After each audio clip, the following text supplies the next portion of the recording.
आज हम child development and pedagogy से 30 इम्पोर्टेंट क्वेश्चन करने वाले हैं। यहाँ पर आपका क्वेश्चन नंबर 1 है, समानांतर खेल क्या है। तो समानांतर खेल वो होते हैं जो बच्चा स्वतंत्र रूप से अकेले में खेलता है। तो इसका जो फोर्थ ऑप्शन है वो करेक्ट है, मतलब अलग अलग खेलना। क्वेश्चन नंबर 2 है, विद्यालयों में सह पाठ्येतर गतिविधियाँ क्यों कराई जाती है या क्यों करवाई जानी चाहिए। जो हमारी को करिकुलर एक्टिविटीज़ होती हैं वो क्यों होती है, वो इसलिए होती है कि बच्चे की जो है ओवरऑल डेवलपमेंट हो सके। देखिए यहाँ पे ऑप्शंस आप लोग पढ़ सकते हैं, जहाँ मुझे लगेगा समझाने की ज़रूरत है वहाँ रुक के क्वेश्चन को तो आप लोग मैं उसको समझाऊंगी। बाकी क्योंकि ये तो देखने से ही पता चल रहा है और हमें पता है कि को करिकुलर एक्टिविटी क्यों करवाई जाती है कि बच्चे का ओवरऑल डेवलपमेंट हो सके। ठीक है, सिंपल सा है, ओवरऑल डेवलपमेंट जहाँ दिखे वैसे तो हम उसी पे टिक कर देते हैं। ठीक है, क्वेश्चन नंबर 3 है, स्मृति के शिक्षण प्रतिमान के प्रतिपादक है। जो लेवल दिए हैं टीचिंग के, तो उसमें जो स्मृति स्तर है, ठीक है, तो वो किसने दिया है। हमारा जो मेमोरी वाला है तो वो दिया है जॉन एफ हर्बर्ट ने। और जो मॉरिसन है इन्होंने दिया था, हमारा कौन सा दिया था, मॉरिसन ने इन्होंने दिया था हमारा बोध स्तर, और हंट ने दिया था चिंतन स्तर। ठीक है, क्वेश्चन नंबर 4 है, मानसिक वृद्धि एवं विकास निम्न में से किसके द्वारा नियंत्रित होता है। तो ये हमारा आनुवांशिकता और हेरिडिटी और पर्यावरणीय कारक दोनों से, आनुवांशिकता एवं पर्यावरणीय कारक। क्वेश्चन नंबर 5 है, अधिगम के नियम के तहत लॉ ऑफ रेडीनेस जो है, तो तत्परता का नियम है, वो हमारा एल्बर्ट एल थॉर्नडाइक ने दिया है, जिन्होंने बिल्ली पे एक्सपेरिमेंट किया था। नेक्स्ट क्वेश्चन नंबर है 6, निम्न में से कौन बालक में नैतिक मूल्यों के विकास में महत्वपूर्ण भूमिका निभाता है। जो बच्चों में जो मॉरल वैल्यूज डेवलप होंगी तो वो प्रार्थना सभा में भी बच्चा के अंदर मॉरल डेवलपमेंट होता है। सही सामाजिकरण का जो प्रॉपर सोशलाइजेशन होता है, बुद्धि भी इसमें एक इंटेलेक्ट जो है वो एक अच्छी भूमिका निभाती है। तो सही विकल्प यहाँ पर क्या हो जाएंगे हमारे, सही। और आई थिंक ये स्लाइड रिपीट हुई है। क्वेश्चन नंबर 7 है, किस बुद्धि लब्धि स्तर का बालक सामान्य बुद्धि वाला कहलाता है। तो 90 से 109, इसको आप लोग रट भी सकते हैं। नेक्स्ट है हमारा, निम्नलिखित में से कौन सा उत्तर बाल्यावस्था का लक्षण है। इन्होंने पूछा है तो उत्तर बाल्यावस्था कौन सी होती है हमारी, 9 से लेकर 12। ठीक है, 6 से लेकर 9 होती है पूर्व बाल्यावस्था और 9 से 12 होती है हमारी उत्तर बाल्यावस्था। उत्तर मतलब बाद में, ठीक है, जो हमारी लेटर चाइल्डहुड होती है। तो इसमें कौन सी बाल्यावस्था का लक्षण है हमें ये बताना है। तो हठी तो होती नहीं है क्योंकि वो शैशवावस्था में होती है। समय की संकल्पना वो भी नहीं होती क्योंकि वो पूर्व बाल्यावस्था का लक्षण है। ठीक है, वीर पूजा ये हमारा किशोर अवस्था में है, टीन एज जो एज ग्रुप होता है। तो हमारा जिसमें थर्ड वाला ऑप्शन बचता है, तो सामाजिक संकल्पना इसका करेक्ट ऑप्शन होगा। नेक्स्ट हमारा, विद्यार्थी की अभिरुचि एवं अभिक्षमता के बारे में वैध एवं विश्वसनीय निष्कर्ष पर पहुंचने की विधि है। तो आप यहाँ पे कुछ चीज़ें मैं बताऊंगी, जो रट्टाफिकेशन है वो रटने ही पड़ेंगे, ठीक है, क्योंकि हम उन्हीं से उनको फाइंड आउट कर सकते हैं। देखो, शिक्षार्थी की जब भी आपको लगे ना, जहाँ बच्चे की अभिरुचि की बात हो रही हो और अभिक्षमता की बात हो रही हो, तो उसके बारे में जब हम कुछ निष्कर्ष निकालना चाहते हैं ना, वैध और विश्वसनीय, तो उसके लिए जो है वस्तुनिष्ठ प्रेक्षण विधि यूज़ की जाती है। क्योंकि हम बच्चे के स्पेसिफिकली, अब 10 बच्चों की अभिरुचि निकालोगे तो अलग अलग बच्चे की निकालोगे ना, तो ऑब्जेक्टिविटी होनी चाहिए, मतलब अलग अलग। ठीक है, तो ऑब्जेक्टिव ऑब्जर्वेशन मेथड यूज़ होता है जब आप बच्चे की अलग से अभिरुचि और अभिक्षमता, क्योंकि इनको आप ग्रुप में नहीं निकाल सकते हो, ठीक है, इनको आप इंडिविजुअली निकालोगे। और जब इंडिविजुअल की बात होती है तो वहाँ पर ऑब्जेक्टिविटी होनी चाहिए। तो वस्तुनिष्ठ प्रक्षेपण विधि, और इसको आप ऐसे याद ना कर पाओ तो इंग्लिश में याद कर सकते हो, ऑब्जेक्टिव ऑब्जर्वेशन मेथड। ठीक है, और यहाँ पे प्रयोगात्मक विधि नाम से पता चल रहा होगा। और जो अंतर निरीक्षण विधि है, जो इंट्रोस्पेक्शन मेथड है, इसके अंदर हम क्या होता है, बच्चों के थॉट्स के बारे में हम लोग स्टडी करते हैं, थॉट्स के बारे में। लेकिन हमारा क्वेश्चन क्या है, हमारा क्वेश्चन है अभिरुचि और अभिक्षमता के बारे में। तो वस्तु प्रेक्षण विधि इसका सही आंसर हो जाएगा। निम्न में से कौन सा लक्षण अंतर्मुखी व्यक्तित्व का नहीं है। देखो, अंतर्मुखी जो इंट्रोवर्ट पर्सनैलिटी होती है वो आत्म केंद्रित होते हैं, बिल्कुल होते हैं, रूढ़िवादी होते हैं और दब्बू होते हैं। सामाजिकता नहीं है, क्योंकि सामाजिकता जो है बहिर्मुखी वालों का लक्षण है। ठीक है, अंतर्मुखी जो खुद तक ही सीमित रहता है, इस टाइप से। तो सामाजिकता इसका जो है करेक्ट हमारा ऑप्शन हो जाएगा। नेक्स्ट हम बात करते हैं क्वेश्चन नंबर 11 की, निम्न में से कौन सा कथन सही नहीं है। नहीं पूछा है, नहीं वाले क्वेश्चंस आपको बहुत ध्यान से देखने हैं। तो वृद्धि एवं विकास दो अलग अलग आयाम है, ठीक है। तो वृद्धि और विकास दो अलग अलग आयाम है, हमें पता है, ठीक है। लेकिन जो वृद्धि है वो विकास का पार्ट होती है, क्योंकि विकास एक वास्ट टर्म है थोड़ी सी।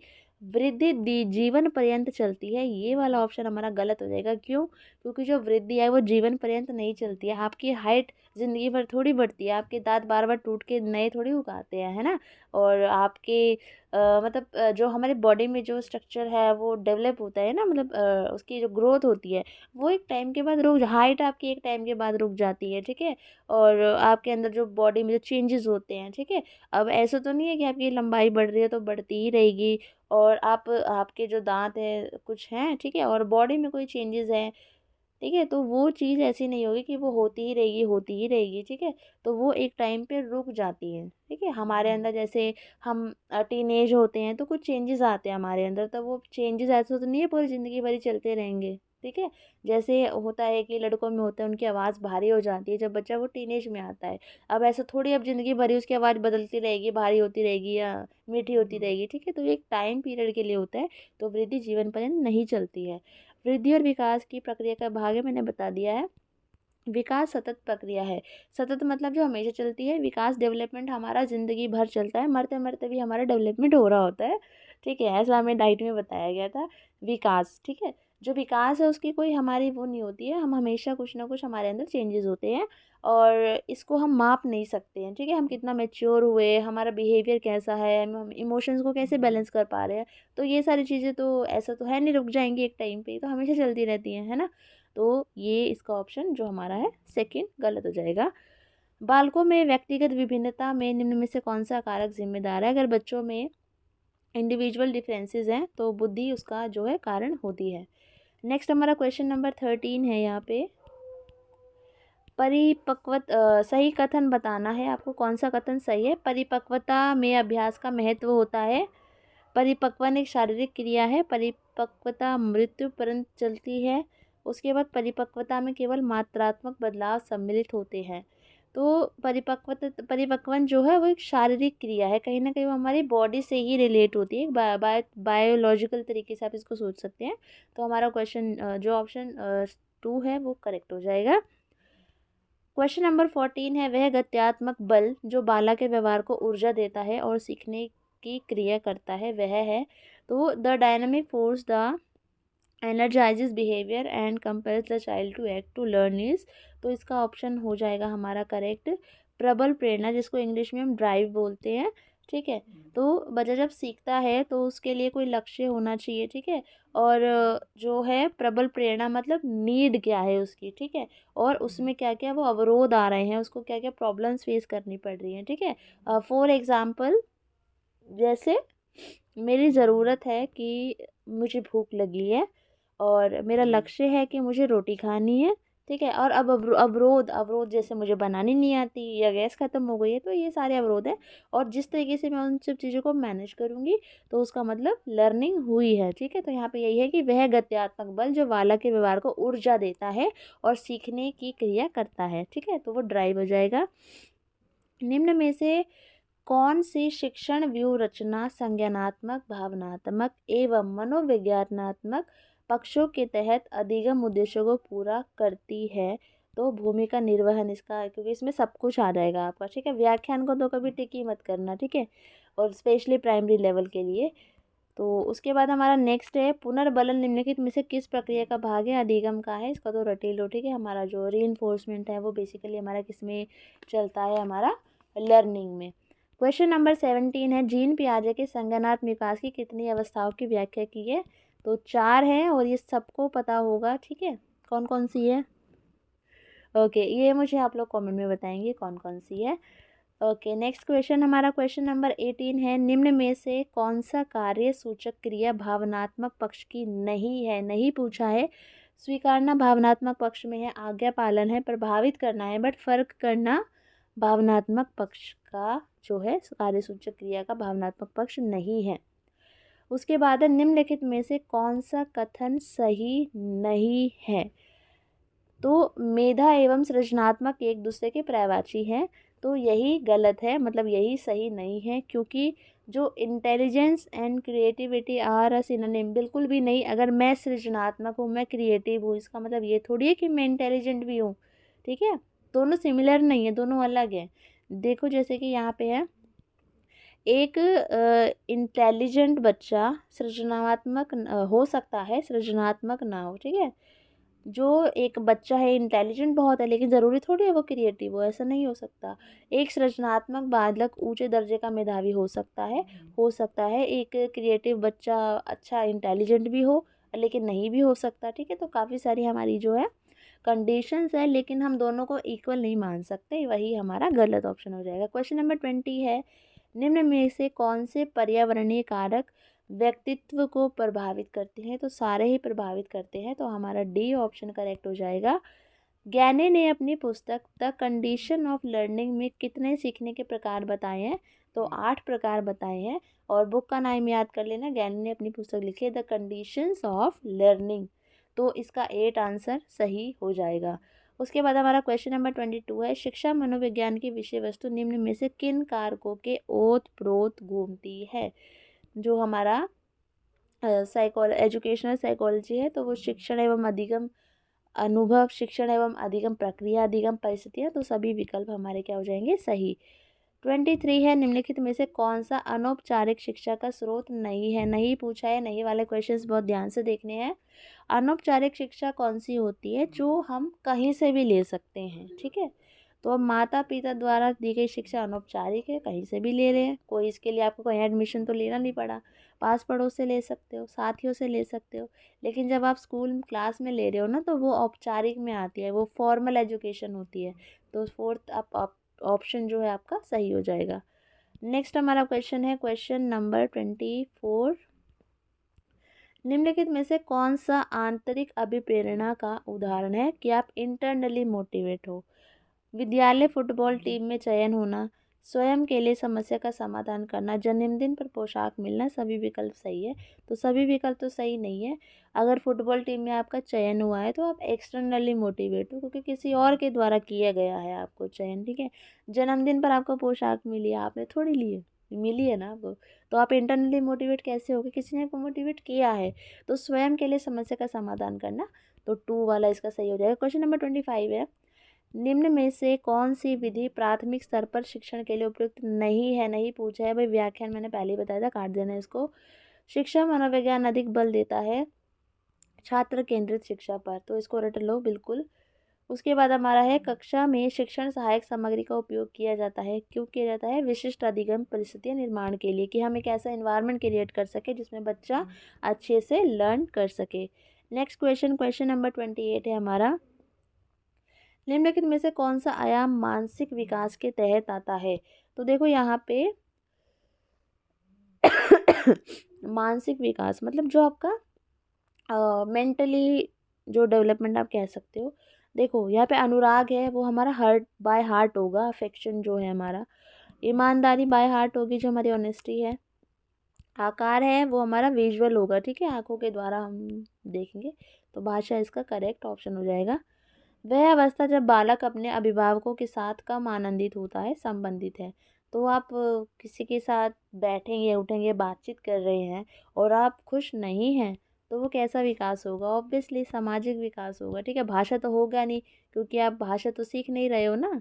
ठीक है ना, और मानसिक विकास तो होगा नहीं, ना शारीरिक विकास होगा। तो आप अगर खुश नहीं हैं किसी के साथ, जैसे बैठे हैं बात कर रहे हैं, तो एक तरीके से आप सामाजिक, ठीक है, सोशल डेवलपमेंट यहाँ पे आ जाएगा। और सोशल डेवलपमेंट की थ्योरी किसने दी है? वाइगोस्की ने, और पता ही होगा आप लोगों को।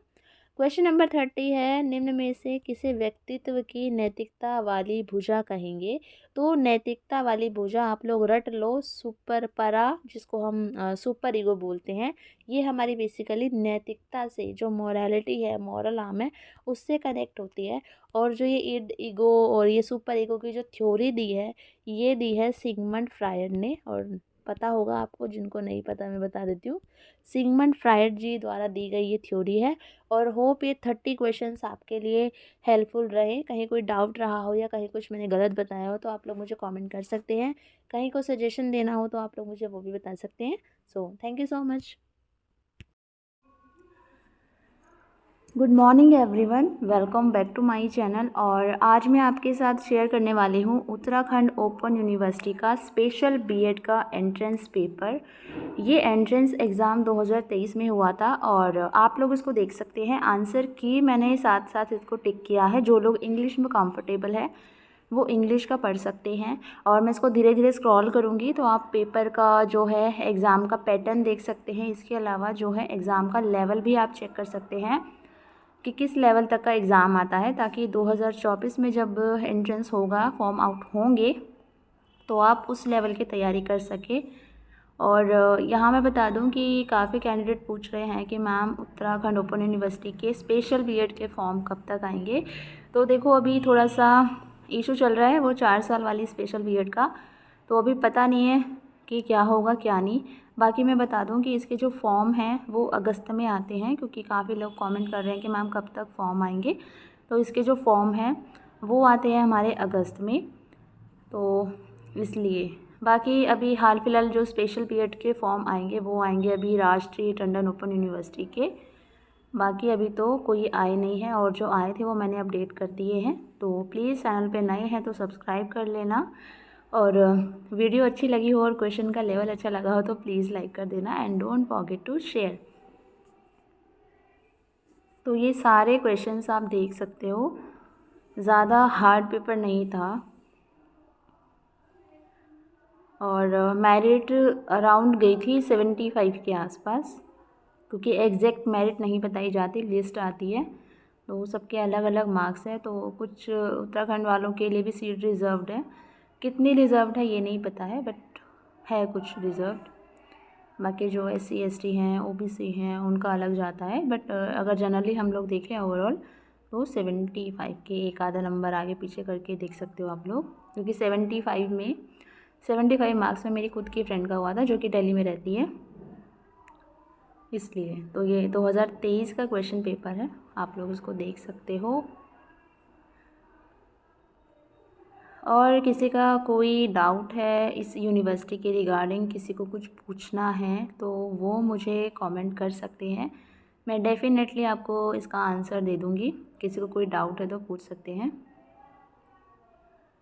और बाकी मैं थोड़ा सा अगर अपने बारे में बताऊँ तो मैंने उत्तराखंड से BEd ODL किया हुआ है, और अभी 2023 में ही मेरा लास्ट ईयर था। और यहाँ पे एक चीज़ और बता दूँ, यहाँ पे आपका सेमेस्टर वाला हिसाब है, सेमेस्टर वाइज आपका यहाँ पे चलता है। और बाकी यूनिवर्सिटी को आप चेक करोगे NCTE वगैरह की साइट पे तो सब जगह ये मिल जाएगी। वैलिड है, अभी तक तो वैलिड है, मैंने किया है क्योंकि। बाकी जब भी आप फॉर्म भरें किसी भी यूनिवर्सिटी का, पहले उसको साइट पे चेक कर लें कि वो वैलिड है या नहीं है। अगर आप टीचिंग में हैं तो मेन हमारा होता है हम लोग NCTE से अप्रूव्ड देखें कि कोई जो यूनिवर्सिटी है वो NCTE से अप्रूव्ड है या नहीं, तो वो बहुत इम्पोर्टेंट चीज़ होती है। तो ये सारे आंसर्स मैंने टिक किए हुए हैं ऑफिशियल आंसर की से। और यहाँ क्वेश्चन नंबर 49 का आंसर B होगा अकॉर्डिंग टू मी, क्योंकि बचपन से ही पढ़ते आए हैं स्कूल टाइम से, मुंशी प्रेमचंद जी का नाम धनपत ऐसे याद किया हुआ था। तो ऑफिशियल आंसर की से नवाब राय है। बाकी आप लोग मुझे कमेंट कर सकते हैं अपनी राय इस क्वेश्चन के बारे में।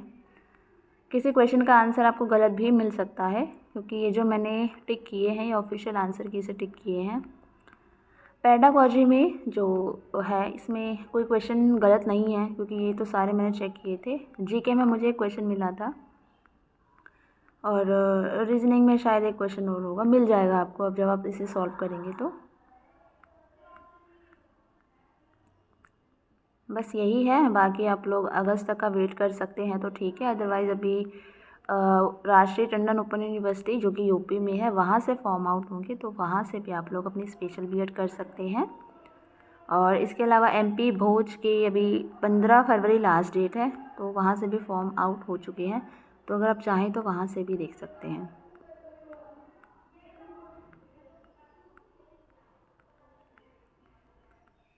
और ज़्यादा जल्दी जल्दी अगर स्क्रॉल हो रहा है तो आप इसको धीरे धीरे पॉज करके स्पीडोमीटर कम करके तो भी आप देख सकते हैं इसको आराम से, बिकॉज वीडियो बहुत ज़्यादा लंबी हो जाएगी ज़्यादा ही धीरे स्क्रॉल करूँगी तो, दैट्स वाई। तो अभी हमारा क्वेश्चन नंबर 81, 82, 82, 83 सॉरी 84, 85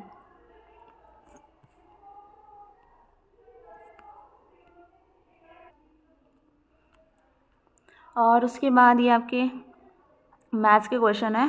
और मैथ्स में तो मैथ्स का ही है ना ये, शायद साइंस और जो मैथ्स है वो मिक्स है इसमें शायद, हाँ दोनों ही मिक्स सा लग रहा है। तो ये इस तरीके से आपका जो है क्वेश्चन पेपर आता है और टोटल आपके जो है 100 क्वेश्चंस आते हैं और आपकी कोई भी नेगेटिव मार्किंग यहाँ पे नहीं है। तो इस चीज़ का बिल्कुल बेफिक्र रहिए, यहाँ पे कोई आपकी नेगेटिव मार्किंग नहीं है, ठीक है। तो ये क्वेश्चन नंबर हमारे 100 कंप्लीट हुए। वीडियो कैसी लगी प्लीज़ मुझे कमेंट करके ज़रूर बताना। Thank you. हेलो दोस्तों, कैसे हो आप लोग। आज हम हिंदी के क्वेश्चंस करने वाले हैं और सब्जेक्ट स्पेसिफिक में आपके क्वेश्चंस आते हैं और आपके सिलेबस में भी हैं। तो यहाँ पे आपका क्वेश्चन नंबर 81 है। निर्मल शब्द का विलोम आपको बताना है। तो निर्मल का जो विलोम होता है उल्टा है वो मलिन होता है, आपको पता भी होगा। सुंदर, साफ, पवित्र ये अलग है, ठीक है। ये इसका विलोम नहीं है, मलिन इसका सही उत्तर हो जाएगा। अगला प्रश्न है हमारा जलसा। जलसा क्या होता है? जलन, जल, जलाधार नहीं, समारोह इसका सही उत्तर है। जलसा निकला हुआ है, ऐसे बोलते हैं ना कोई समारोह हो रहा है, ठीक है, कोई झांकी टाइप निकल रही है बड़ी सी। क्वेश्चन नंबर 83 है मधुशाला के लेखक कौन है? और मुझे तो याद है इसका आंसर, आप लोगों को भी पता होगा। हरिवंश राय बच्चन जी ने लिखी है, जो कि अमिताभ बच्चन के पिताजी हैं। और बहुत अच्छी है ये जो उन्होंने लिखी है मधुशाला, बहुत बढ़िया लिखी है, मतलब सारे भेदभावों को मिटाती हुई ये पोएम बहुत बढ़िया है। उसके बाद हमारा क्वेश्चन नंबर 84 है कमर सीधी करना। आज तो बहुत दर्द है कमर में, आज बहुत थक गए हैं, चलो थोड़ी कमर सीधी कर लेते हैं, मतलब थोड़ा आराम कर लेते हैं। तो क इसका सही उत्तर हो जाएगा। अब क्वेश्चन नंबर 85 है चारू चंद्र की चंचल किरणें खेल रही है जलथल में। कौन सा अलंकार है जहाँ पे एक ही वर्ण की आवृत्ति बार बार होती है? तो वहाँ पे हमारा अनुप्रास अलंकार होता है। तो यहाँ पे च च च, ठीक है, च च च च बार बार रिपीट हो रहा है। चारू चंद्र की चंचल किरणें खेल रही है, ठीक है। जब एक ही वर्ण की आवृत्ति बार बार होती है तो वहाँ पर अनुप्रास अलंकार होता है। नेक्स्ट क्वेश्चन हमारा है 86 गरज उठे 40 कोटि जन सुनिए भजन उछाह भरे में कौन सा रस है? तो इसमें वीर रस है और मुझे इसका उत्तर गूगल करने पे नहीं मिला। तो एक एमपी की 8th क्लास की बुक डाउनलोड हुई मुझसे, जिसमें इसके जो पोएम है ये लिखी है और ये पोएम स्वतंत्रता आंदोलन से संबंधित है, जिसमें मोटिवेट किया गया है बच्चों को कि उठ खड़े हो। तो इस तरीके से मैंने इसका आंसर निकाला कि वीर रस इसका आंसर आएगा। क्वेश्चन नंबर 87 है उज्ज्वल का संधि विच्छेद कीजिए। और मुझे लगता है ये बहुत ही फेवरेट क्वेश्चन होता है और बार बार आता है। तो उज्ज्वल का हमारा सही जो बैटरी गई इसकी उत जमा ज्वल, ठीक है। ये भी सेम है, ये भी सेम है, लेकिन यहाँ पे हलंत का देखो, हलंत का फ़र्क है, नीचे हलंत नहीं लगा है। तो जो हलंत वाला है ये वाला सही है हमारा। तो ये हो जाएगा हमारा उत जमा ज्वल। तो इसका सही आंसर हो जाएगा। कौन सी संधि है इसमें? तो इसमें हमारी है व्यंजन संधि, ठीक है। क्वेश्चन नंबर हमारा 88 है कमल नयन में कौन सा समास है? जब आप किसी की विशेषता बताते हो किसी से कंपैरिजन करके, तो वहाँ पे हमारा कर्मधाराय समास होता है। विशेषता से याद रख सकते हो कमल नयन, कमल से नयन, ठीक है, कि कमल जैसे नयन तुम्हारे। तो कर्मधाराय समास, आप किसी की तारीफ़ कर रहे हो, किसी और को कुछ बताते हुए कि नहीं तुम्हारा तो चांद सा मुखड़ा है, ठीक है। क्वेश्चन नंबर 89 है वीरांगना का पुल्लिंग है वीर वीरांगना, ठीक है, इसका पुल्लिंग शब्द हो जाएगा।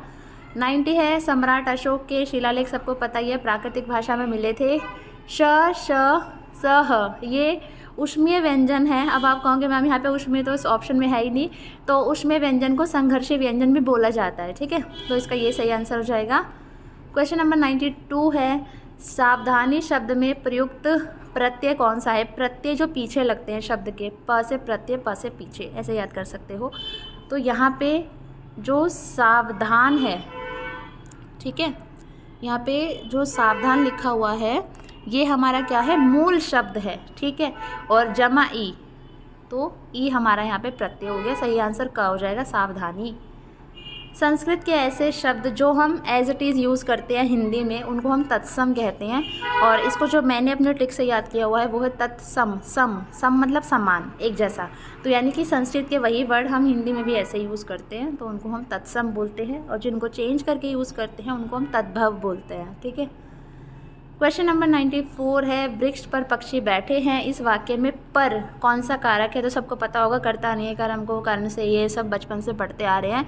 तो इसका जो उत्तर हो जाएगा हमारा वो हो जाएगा अधिकरण। क्वेश्चन नंबर हमारा 95 है, रामचरितमानस किस भाषा में लिखा गया। तो अवधी भाषा में लिखा गया। सर्वश्रेष्ठ रस किसे माना जाता है। तो श्रृंगार रस को सर्वश्रेष्ठ रस माना जाता है। संविधान के किस अनुच्छेद में देवनागरी लिपि में लिखित हिंदी को राजभाषा घोषित किया गया। तो ये है 343 इसका सही आंसर है, आर्टिकल 343। क्वेश्चन नंबर 98 है, कमल का समानार्थी शब्द क्या है। ये क्वेश्चन मुझे ऑप्शन सारे कन्फ्यूजिंग लग रहे हैं, मुझे ठीक से आंसर नहीं पता चल पाया इसका। तो अगर किसी को पता है तो प्लीज़ कमेंट करना। रजनी मतलब रात होता है, विभावरी मतलब भी रात होता है, भामिनी मतलब बेटी लड़की, इसका पर्यायवाची होता है। लेकिन जो पारिजात है ये जैस्मिन के फूलों का वृक्ष होता है, उसको बोलते हैं, ठीक है। तो एक तरीके से अगर हम ऑप्शन की तरफ जाएँ सभी के अकॉर्डिंग, तो पारिजात आएगा। पारिजात जो फूल होता है, किसी तरीके का वृक्ष होता है किसी फूल का, ठीक है। जैस्मिन आप लगा सकते हो, गूगल करने पे मुझे यही मिला। तो अभी समानार्थी के प्रपेक्ष में देखो तो आप फिर यही उत्तर इसका सही जाता है। बाकी आपकी क्या राय है, आप लोग मुझे कमेंट कर सकते हैं। चारु शब्द की शुद्ध भावनात्मक संज्ञा क्या है, ये आपको मुझे बताना है। तो क्वेश्चन नंबर हमारा 99 का आंसर है चारूपन, चारुताई, चारू या चारुतस, ठीक है। तो इसमें मुझे बहुत कन्फ्यूजन है मुझे कन्फ्यूजन थी और मैंने गूगल किया तो नहीं मिल रहा है इसका आंसर। किसी को पता है तो ज़रूर बताना। बट जहाँ तक मुझे लगता है, जैसे मैं भाववाचक संज्ञा और भी शब्दों की हम बनाते हैं, तो आई थिंक चारूपन हो सकता है। बाकी आप प्लीज़ मुझे कमेंट करके ज़रूर बताना, क्योंकि मुझे भी इसका सही उत्तर पता चलना चाहिए। क्योंकि मुझे भी सब कुछ नहीं आता, सबको सब कुछ नहीं आता, हम एक दूसरे से ही सीखते हैं। और मैं भले वीडियोस बना रही हूँ बट कुछ चीज़ें ऐसी भी है जो मुझे भी सीखनी है। तो प्लीज़ जहाँ मैं कुछ क्वेश्चन आपसे भी पूछूँ तो प्लीज़ आप आंसर किया करें और अपने विचार ज़रूर रखें इस चीज़ पर।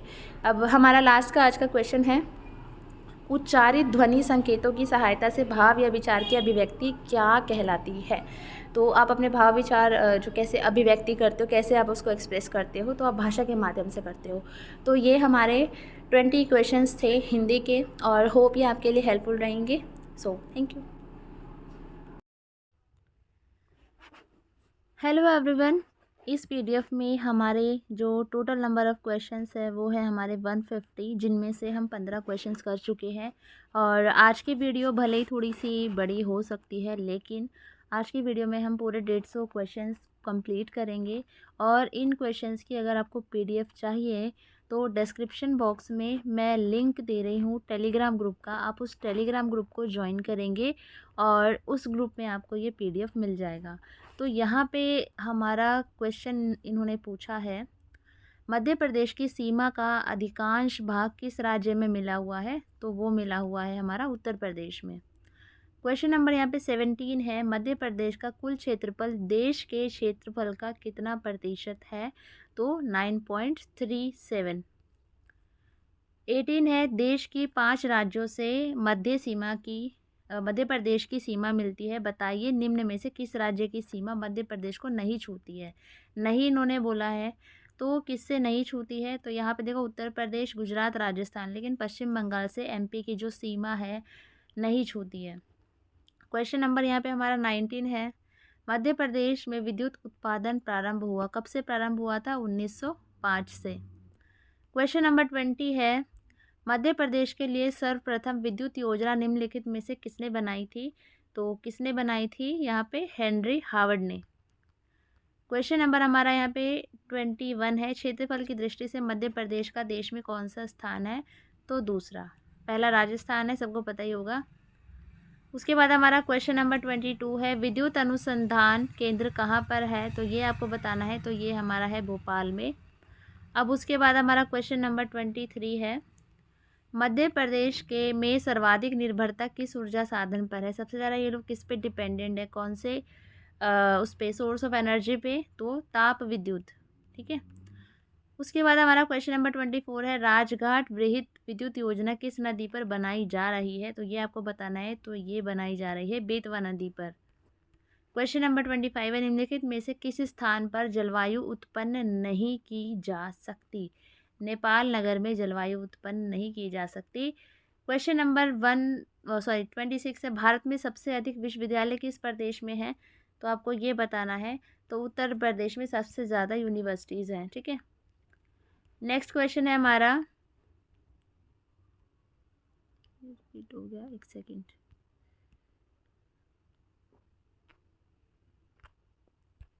मध्य प्रदेश की किस जनजाति में घोटुल प्रथा पाई जाती है? तो मुड़िया जनजाति में। क्वेश्चन नंबर हमारा यहाँ पे 28 आप लोग देख सकते हैं, मध्य प्रदेश के बीच से गुजरने वाली कर्क रेखा किस नदी के समानांतर होकर बहती है? तो वो बहती है नर्मदा नदी के समानांतर होकर। मध्य प्रदेश का सर्वप्रथम पूर्ण साक्षर जिला कौन सा है? इंदौर। सफाई के मामले में भी सबसे आगे रहता है। क्वेश्चन नंबर 30 है, मध्य प्रदेश के किस नगर से होकर कर्क रेखा गुजरती है? तो कर्क रेखा मध्य प्रदेश के किस नगर से होकर गुजरती है? तो गुजरती है भोपाल से। निम्न में से किसके उत्पादन में मध्य प्रदेश का स्थान प्रथम नहीं है? नहीं इन्होंने पूछा है। दलहन में प्रथम है, सोयाबीन में प्रथम है, चना में प्रथम है, लेकिन कपास में प्रथम नहीं है। क्वेश्चन नंबर 32 की अगर हम लोग बात करें तो यहाँ पे फासिल राष्ट्रीय उद्यान मध्य प्रदेश के किस ज़िले में है? तो मंडला ज़िले में है। क्वेश्चन नंबर 33 की अगर हम बात करें तो मध्य प्रदेश की उत्तरी सीमा चंबल नदी द्वारा बनती है। इस प्रदेश की दक्षिणी सीमा किस नदी से बनती है? ये आपको बताना है। तो इसका जो आंसर हो जाएगा वो हो जाएगा गोदावरी। मध्य प्रदेश के भोपाल ज़िले के किस गांव को पूर्णतः सौर ऊर्जा पर आधारित बनाया गया है? तो ये आपका है कस्तूरबा गांव। क्वेश्चन नंबर यहाँ पे आपका 35 है, मध्य प्रदेश के एकमात्र किस ज़िले में अफीम का उत्पादन होता है? तो वो होता है मंदसौर में। क्वेश्चन नंबर 36 है, मध्य प्रदेश का राजकीय वृक्ष बरगद है और राजकीय पशु दूधराज है। प्रदेश का आपको राज्य पशु बताना है। तो राजकीय पशु है जो वो है बारहसिंगा। क्वेश्चन नंबर 37 है, मध्य प्रदेश के किस दुर्ग को भारत का जिब्राल्टर की संज्ञा दी गई है?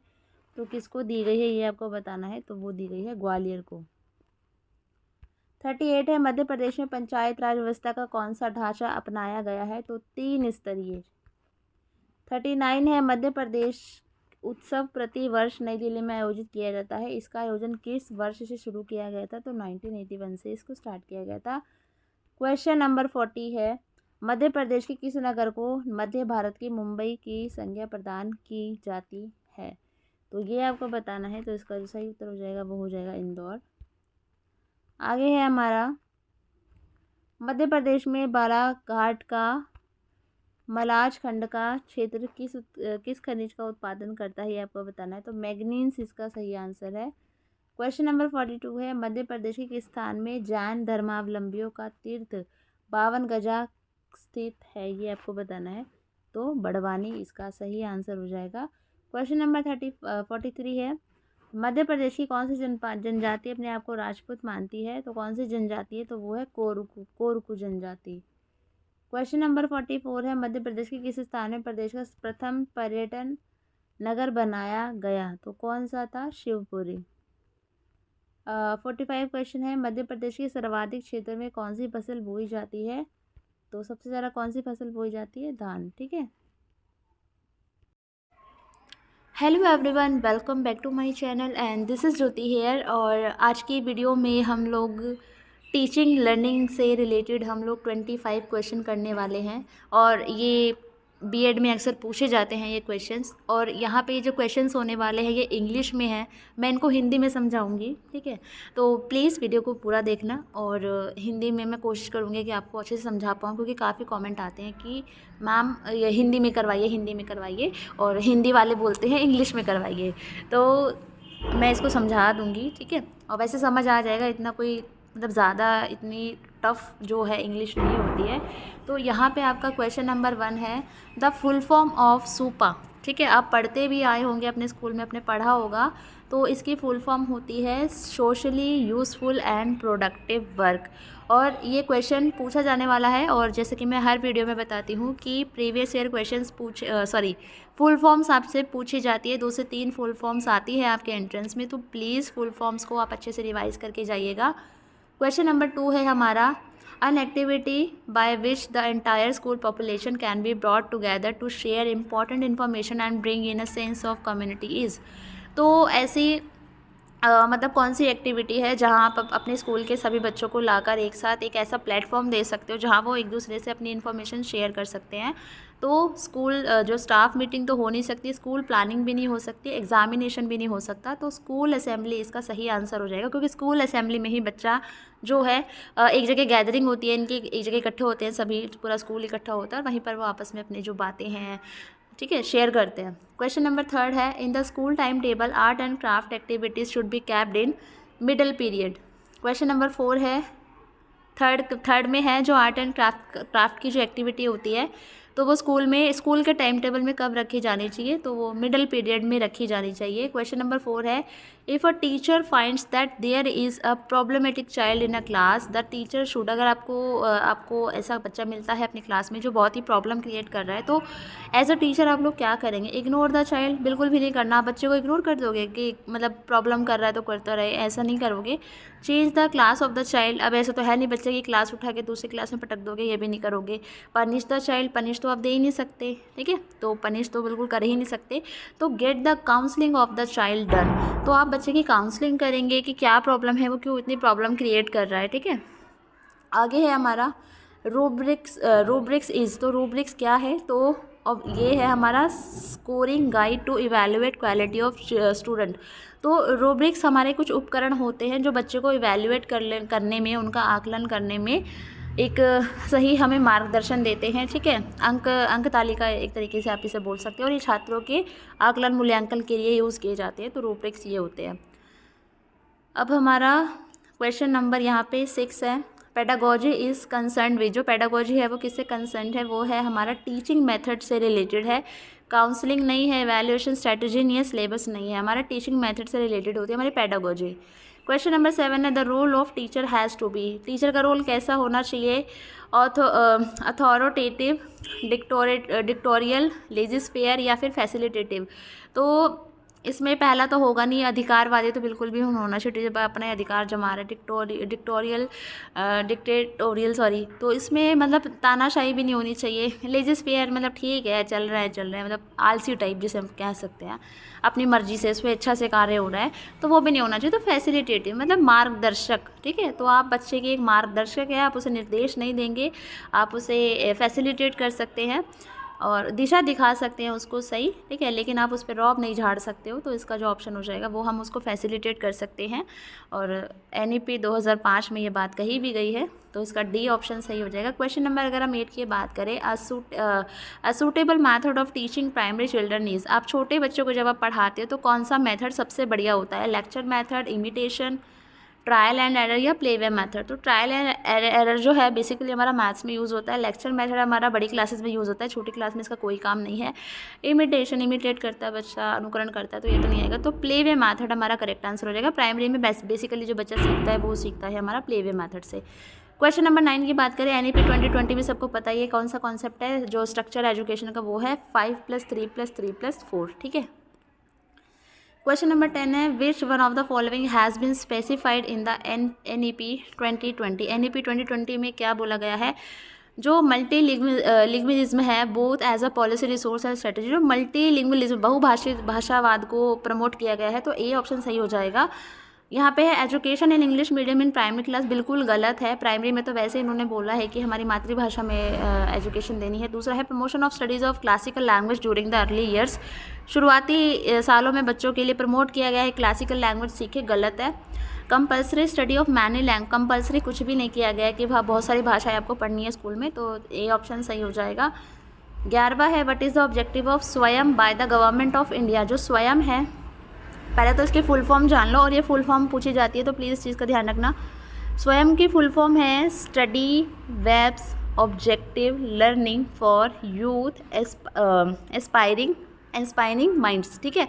तो ये इसकी फुल फॉर्म है और इसका जो ऑब्जेक्टिव है वो है मैसिव ओपन ऑनलाइन कोर्सेज, ठीक है, मतलब कि बड़े पैमाने पर ऑनलाइन कोर्सेज को प्रोवाइड करवाना।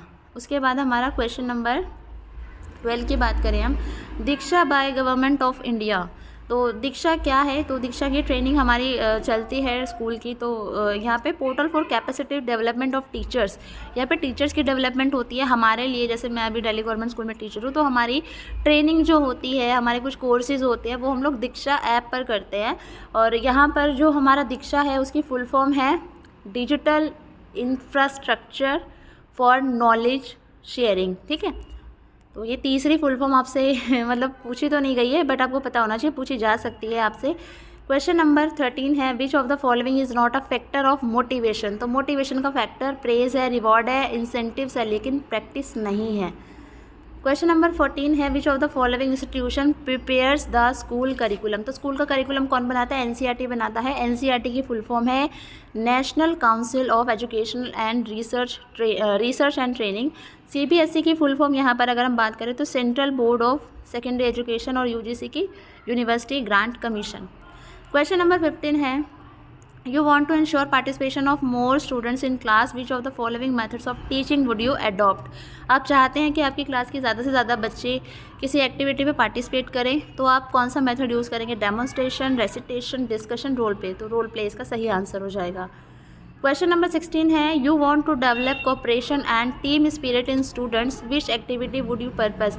जब भी आप बच्चे के अंदर कोई टीम स्पिरिट या कोऑपरेशन डेवलप करना चाहते हैं, तो आपके लिए सबसे बेस्ट ऑप्शन प्रोजेक्ट वर्क का होता है। तो आप इसको रट भी सकते हैं, इसका सही आंसर प्रोजेक्ट वर्क ही आएगा। क्वेश्चन नंबर 17 है, विच of the following is true about the ways of learning for students. कौन सा इनमें से सही बताना है आपको कि बच्चे के जो वेज ऑफ लर्निंग है, सीखने के तरीके हैं, उसके बारे में सच है, सही है। Speed of learning in the same for all student, बिल्कुल गलत है। हर बच्चा एक गति से नहीं सीखता है, कोई जल्दी सीखता है, कोई धीरे सीखता है, ठीक है, तो ये गलत हो गया। Each student has a unique learning style, बिल्कुल बी वाला हमारा सही है कि हर बच्चे की अपनी लर्निंग स्टाइल होती है, वो अपना तरीके से सीखता है। थर्ड है, children follow the way other student learn, नहीं, बिल्कुल बच्चा दूसरों को फॉलो नहीं करता, वो अपने उससे ही सीखता है। All children immediately follow teachers instruction, क्या सारे बच्चे एकदम ही मैम की बातों को फॉलो कर लेते हैं, तो ये भी गलत है। तो बी ऑप्शन सही हो जाएगा आपका यहाँ पे। ये हमारा क्वेश्चन नंबर 17 था। अब हम क्वेश्चन नंबर 18 की बात करते हैं, जो कि आधा छुपा हुआ है। तो ये है, what is the best way for a teacher to resolve the problem in a class. तो टीचर के लिए बेस्ट वे क्या है क्लास में प्रॉब्लम को सॉल्व करने के लिए। Ask for others teachers opinion, मतलब वो किसी और टीचर की विचारधारा जाने, ओपिनियन जाने कि वो क्या सोचती है। दूसरा है, depends on one's own opinion, और मतलब अपने खुद के ओपिनियन पे निर्भर रहे। तीसरा है, think suggestions offered by the children and implement the good ones, और बच्चों से सजेशन ले और उनमें से जो अच्छे सजेशंस हैं उनको इम्प्लीमेंट करे। या use the view the principal gives, और या फिर प्रिंसिपल मैम ने जो व्यू दिया है उस पर मतलब अमल करे। तो सी ऑप्शन सही हो जाएगा, ठीक है। बच्चा प्रायोरिटी है, तो आप लोगों को पता ही है। 19 है, how can you make your students independent. तो अपने बच्चे को एक स्वतंत्र बच्चा, ठीक है, कैसे बना सकते हैं। तो गिव रिस्पॉन्सिबिलिटी टू एवरीवन, हर बच्चे को जिम्मेदारी देनी है। ऐसा नहीं है 4 बच्चे हैं उन्हीं से आप जिम्मेदारी दे रहे हैं या उन्हीं से इंटरैक्ट कर रहे हैं, ठीक है। गिविंग ऑर्डर्स, तो ऑर्डर तो बिल्कुल नहीं देंगे। इग्नोरिंग, बिल्कुल आप इग्नोरिंग देयर पेटी फाइट्स, आप उनकी छोटी मोटी लड़ाई झगड़ों को इग्नोर नहीं करेंगे। Solving their problems for them, आप उनकी प्रॉब्लम भी सुलझाएंगे नहीं, ठीक है। तो ये इसका सही ऑप्शन हो जाएगा। क्वेश्चन नंबर यहाँ पे 20 है, you have a mixed class of boys and girls, which method would you adopt to improve cooperation between them. आपके पास लड़के लड़कियों की मिक्स क्लास है, लड़के भी है लड़कियाँ भी है, आप किस तरीके से उनके बीच में कोऑपरेशन बिल्डअप करेंगे। Asking parents to discuss equality, मतलब आप पेरेंट्स को बोलेंगे कि आप मतलब पेरेंट्स से पूछेंगे कि आपने इक्वालिटी पे आप डिस्कशन कीजिए बच्चों से, तो ये तो गलत हो जाएगा। Making boys and girls share a bench, आप लड़के और लड़के को बोलोगे कि एक ही बेंच पे बैठो, जो कि ये भी गलत है। थर्ड है, setting task which have to do be done together, तो आप ऐसे कुछ कार्य निर्धारित करेंगे जो दोनों लड़का लड़की साथ मिलकर करे, तो सी ऑप्शन करेक्ट हो जाएगा। Talking about equality in lesson, तो देखो भाई कुछ भी ना टॉकिंग करने से या बोलने से कुछ नहीं होने वाला, जब तक वो चीज़ें बिहेवियर में नहीं आएंगी ना तो चीज़ें चेंज नहीं हो सकती हैं। तो डी ऑप्शन गलत हो जाएगा, सी सही है हमारा। Syllabus is a part of curriculum, ठीक है। ओके, क्वेश्चन नंबर 22 है teachers who employ partnership based teaching strategies are more likely to report that. तो यहाँ पर है जो टीचर मतलब ऐसी धारणा रखती हैं कि जो पार्टनरशिप वाली जो टीचिंग स्ट्रेटजी को फॉलो करती है वो मतलब रिपोर्ट करना पसंद करती हैं। Only some parents can help their children, गलत, ओनली जहाँ आ जाए वहाँ पे गलत वैसे ही लगा देना, ठीक है, ये नेगेटिविटी का साइन है। तो मतलब ऐसी, जैसे मैं टीचर हूँ, मैं चाहती हूँ कि एक पार्टनरशिप वाली अगर हम टीचिंग स्ट्रेटजी अपनाते हैं पेरेंट्स के साथ मिलकर तो उसमें मैं उस चीज़ को फॉलो करती हूँ। तो मैं ये सोचती हूँ कि मतलब बस कुछ ही पेरेंट्स ऐसे बच्चों को हेल्प कर सकते हैं तो ये गलत हो जाएगा। All parents can help their children, तो बी वाला ऑप्शन सही हो जाएगा। सी वाला और देख लो एक बार, single parents, poor parents and those with less education can not help their children, क्या जो कम पढ़े लिखे हैं या जो गरीब है, जो सिंगल पेरेंट्स है, क्या वो बच्चों की मदद नहीं कर सकते, तो ये भी गलत हो जाएगा। Only English speaking parents can help their children, क्या जिनको इंग्लिश आती है वही हेल्प कर सकते हैं, तो ये भी बिल्कुल गलत है। उस हिसाब से तो मेरे घर में कोई पढ़ा लिखा नहीं है, मैं तो यहाँ पहुँचती ही नहीं है ना, तो ये हो जाएगा। तो इसका बी ऑप्शन सही हो जाएगा कि हाँ हर पेरेंट्स बच्चों की मदद कर सकता है, ठीक है। क्वेश्चन नंबर हमारा कौन सा था ये, 23 पे अब हम लोग पहुँच चुके हैं। 23 है the best way for schools to encourage families to be involved in the education of their children is by the best way for schools to encourage diverse families, ठीक है, मतलब विविधता भरी फैमिलीज़ है, to be involve in the education their children is. तो आप families को, अलग अलग फैमिलीज़ को किस तरीके से बच्चों की एजुकेशन में इंक्लूड कर सकते हो। Not forming trusting relationship with families, कि आप उन पर ट्रस्ट नहीं करोगे, ठीक है, तो ये गलत हो जाएगा। आप इस तरीके से थोड़ी फैमिली को इन्वॉल्व करोगे। Giving no weightage to addressing families needs, आप परिवार की ज़रूरतें नहीं समझोगे, उनको वेटेज नहीं दोगे। No recognising the needs of family, आप फैमिलीज़ की नीड्स को नहीं समझोगे, तो ये नेगेटिविटी के साइन है। Sharing power and responsibility with family, आप पेरेंट्स के साथ, फैमिलीज़ के साथ रिस्पॉन्सिबिलिटी शेयर करेंगे, पावर शेयर करेंगे, ठीक है। इसका एक एग्जांपल जो अभी दिल्ली गवर्नमेंट स्कूल में एसएमसी का जो कॉन्सेप्ट चल रहा है, ठीक है, स्कूल जो ये हमारी जो स्कूल एकदम फुल फॉर्म भी भूल गई हूँ, एसएमसी की स्कूल मीटिंग कमेटी, ठीक है, शायद यही होती है। ओके, 24 का है यहाँ पे, the most accurate predictor of a students achievement in school. आप मतलब सबसे अच्छा बेहतर अंदाज़ा किस बात से लगा सकते हैं बच्चे की अचीवमेंट के बारे में। फैमिली इनकम बिल्कुल भी नहीं, 2 पेरेंट्स फैमिली बिल्कुल भी नहीं। एजुकेशनल लेवल ऑफ पेरेंट्स, की पेरेंट्स कितना पढ़ा लिखा है, इससे पता चलेगा कि बच्चा कितना पढ़ा लिखा है, ये भी गलत हो जाएगा। लास्ट ऑप्शन आपका सही है, the families high expectations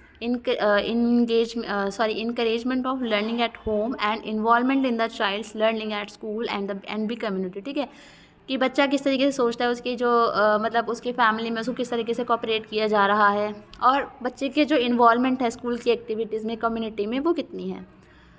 last question आज का है हमारा question number 25, what age range does the NEP 2020 revised circular structure cover the educational purpose, ठीक है।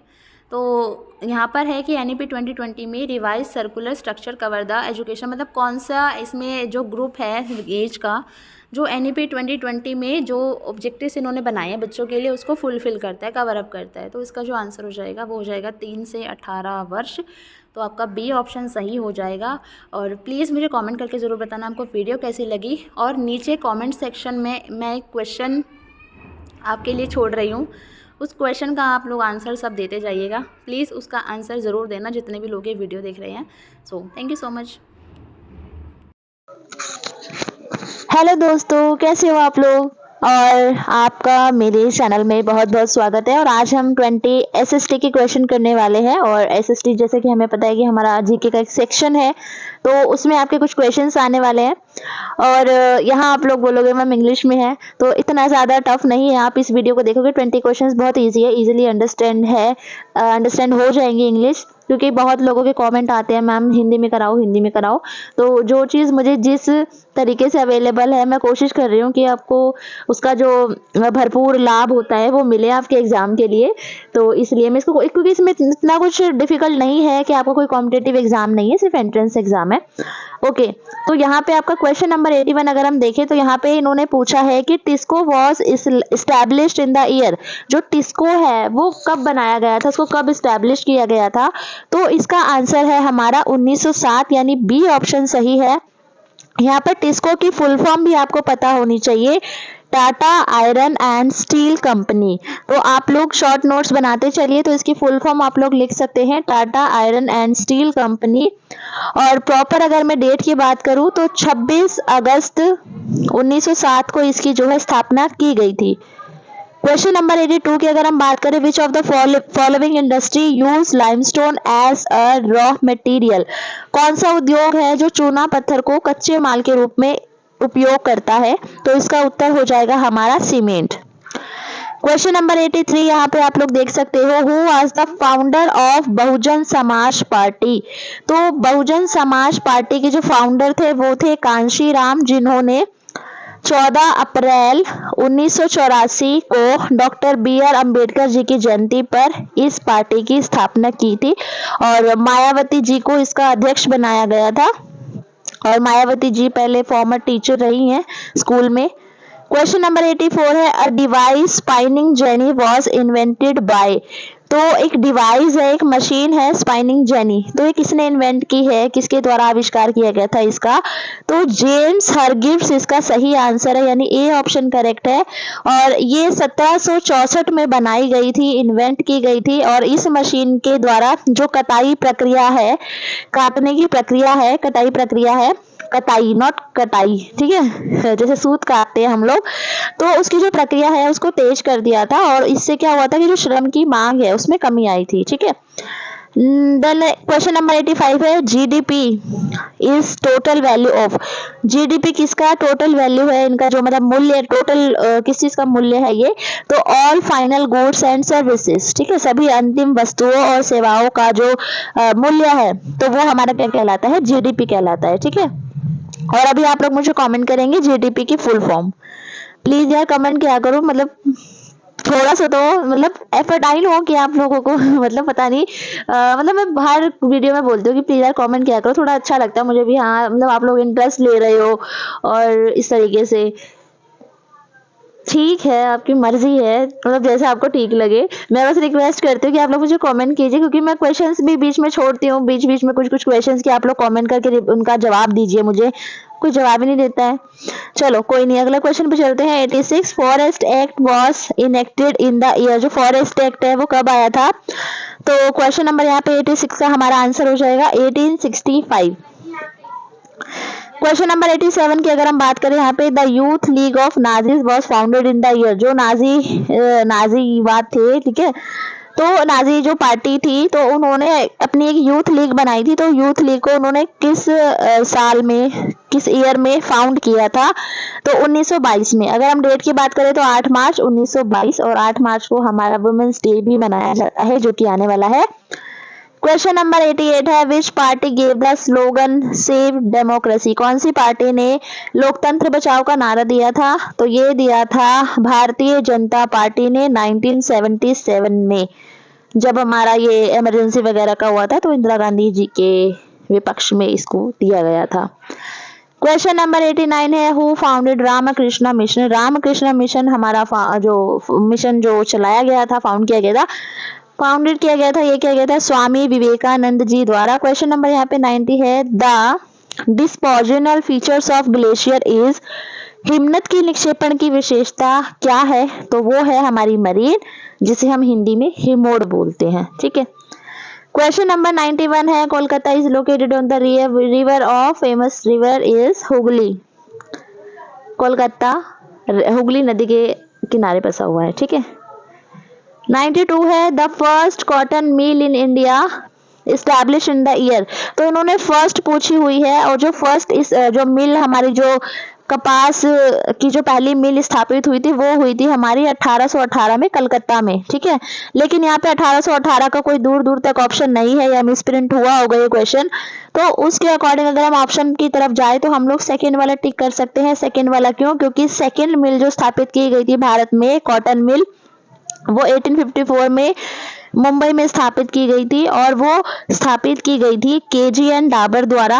और इस जो कंपनी का नाम था, इस कंपनी का नाम था बॉम्बे स्प्रिंग एवं वीविंग कंपनी, ठीक है। तो उस हिसाब से हम लोग 1854 पे जा सकते हैं। क्वेश्चन नंबर 93 है हमारा, विच of the following list include subjects of national importance. National के जो इम्पोर्टेंट इश्यूज होते हैं, जो भी निर्णय होते हैं, जो टॉपिक्स होते हैं, वो कौन सी सूची के अंदर होते हैं? तो वो हमारे होते हैं संघ सूची के अंदर, ठीक है। तो सबको पता ही है कौन कौन सी सूचियां होती है ना। तो उसमें जो संघ सूची होती है, संघ सूची के अंदर हमारा जो नेशनल इश्यूज वगैरह हो गए, ठीक है, तो सारा हमारा संघ सूची के अंदर आता है। तो हमारा ऑप्शन बी करेक्ट हो जाएगा। और हमारी जो शिक्षा है वो भी हमारी संघ सूची के अंदर आती है। कब चेंज की गई थी ये आप लोग मुझे कमेंट करके बताना, क्योंकि और पहले वो किस सूची में थी ये भी आप लोग मुझे कमेंट करके बताएंगे। क्वेश्चन नंबर हमारा 94 है, civil right movement in USA started in the year. कब सिविल राइट्स थे जो यूएसए में स्टार्ट किया गया था? ये 1954 में। क्वेश्चन नंबर 95 की बात करें तो which of the following indicators is not used to calculate human development index. इनमें से मतलब कौन सा है जो ये मानव विकास सूचकांक जो हम मापते हैं, कौन सा सूचक है जो उसमें यूज नहीं होता है? तो लाइफ एक्सपेक्टेंसी की मतलब जो इंसान है वो कितना जिएगा, ठीक है, तो वो माना जाता है। और पर कैपिटा इनकम है, एजुकेशन है। सोशल इनइक्वालिटी नहीं है यहाँ पे, ठीक है। सो जो हमारी सामाजिक असमानता होती है वो एक कोई क्राइटेरिया नहीं है नापने का मानव विकास सूचकांक का, ठीक है। क्वेश्चन नंबर 95 का हमारा हो गया डी। क्वेश्चन नंबर 96 का है, the highest peak of eastern Ghat is. जो हमारे पूर्वी घाट है इनमें सबसे ऊंची जो ऊंचाई की जो सबसे ऊंची जो हमारी यहाँ पर वो है, क्या बोलते हैं, चोटी है, तो वो कौन सी है? वो है हमारी महेंद्रगिरी। और ये कहाँ पर है? ये है ओडिशा के गजपति जिले में, और इसकी ऊंचाई है 1501 मीटर। 1501 मीटर ये ऊंची है। और जो अन्नामुड़ी है वो हमारी है पश्चिमी घाट की सबसे ऊंची चोटी, पूर्वी की महेंद्रगिरी और पश्चिमी की अन्नामुड़ी, ठीक है। 97 है, वर्साई की संधि कब डन हुई थी, मतलब कब साइन हुई थी? तो ये हुई थी हमारी 28 जून 1919 को। और जर्मनी और मित्र राष्ट्रों के बीच इस संधि पर हस्ताक्षर किए थे, जिसके द्वारा जो हमारा फर्स्ट वर्ल्ड वॉर था वो औपचारिक रूप से समाप्त हो गया था, ठीक है। क्वेश्चन नंबर 98 है, when was Sarojini Naidu born. Sarojini Naidu born 1979। अगर हम डेट की बात करें तो 13 फरवरी 1989। ओके, क्वेश्चन नंबर 99 है, अ बुक स्त्री पुरुष तुलना पब्लिश्ड बाय। किसने ये जो स्त्री पुरुष तुलना है बुक किसने लिखी थी? तो ये ताराबाई शिंदे ने। आज का हमारा लास्ट क्वेश्चन है, question number 100, which of the following is the most important layer of atmosphere. जो हमारा ये है अपना, क्या है अपना, वायुमंडल। तो वायुमंडल में सबसे इंपॉर्टेंट जो लेयर है, सबसे इंपॉर्टेंट जो महत्वपूर्ण परत है वो कौन सी है? तो वो हमारी है ट्रेपोस्फेयर। तो इसको हिंदी में हम लोग शोभ मंडल बोलते हैं। और ये जो हमारे वायुमंडल की जो परतें हैं उनमें जो सबसे नीची परत है वो शोभ मंडल है, और इसकी जो हाइट है वो 13 किलोमीटर है। और इसकी जो मोटाई है, अगर हम इस जो परत की मोटाई की बात करें तो इसकी जो मोटाई है वो 8 से 18 किलोमीटर तक है। और इसकी जो मोटाई है, जो हमारी भूमध्य रेखा है वहां पर मोटी होती है, लेकिन जब ये ध्रुवों पर जाती है तो ये कम हो जाती है, कम होती है, ठीक है। अगर पूछा जाए, अगर ऐसा क्वेश्चन, कम मोटी कहाँ से और पतली, मतलब कम कहाँ से है, न्यूनतम कहाँ से है, तो मोटी ज्यादा रहती है ये भूमध्य रेखा के आसपास, और जब पतली जो हो जाती है तो ये अपनी रहती है अपना ध्रुवों के पास, ठीक है। तो ये हमारे 100 क्वेश्चन थे। कमेंट करके जरूर बताना आपको वीडियो कैसी लगी। Thank you.